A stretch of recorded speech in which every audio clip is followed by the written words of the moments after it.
and what fictional cities can be found there. DC has created cities all over the globe, but let's start off somewhat close to their home base of the United States. Along the Pacific coast of Canada, you'll find Empire City, located somewhere around Vancouver, British Columbia.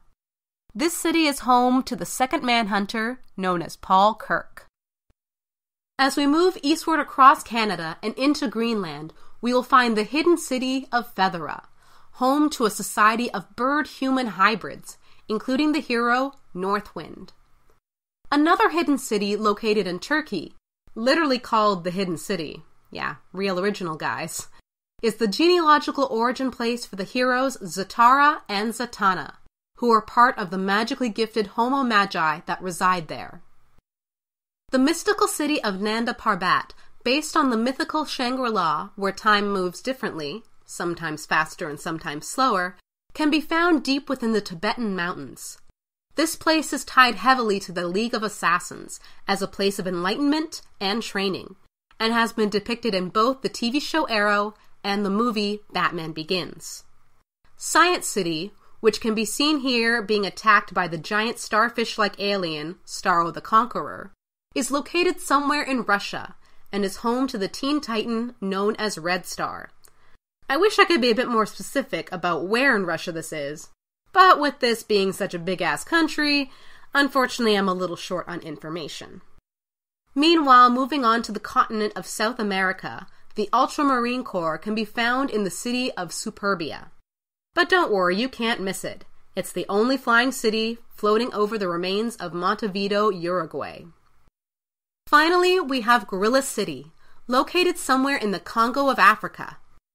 This city was created and populated by gorillas that gained superintelligence and telepathic abilities after an alien spacecraft crash-landed in their jungle. And I'm not saying that these guys are smart for gorillas.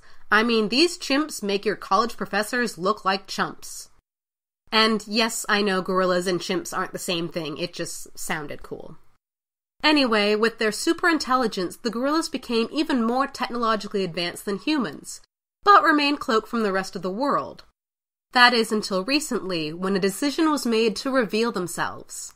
They have since joined the United Nations as a city-state. So that just about does it for our trip through the fictional places and settings found in the DC universe. As stated before, we can only cover so much, and of course it's possible we might have missed something important. If so, let us know in the comments and we'll be sure to address it in a later video. Thanks again for watching, and be sure to stay tuned for the third and final part of our DC primer, entitled Heroes and Inhabitants. Here we'll finally get to the heart of what this series will be about, as we cover the kinds of characters we will be investigating in this series. What kind of powers do these heroes have? How did they get them? These questions and much more will be answered, so stay tuned to Unmasked here on New World Slackers.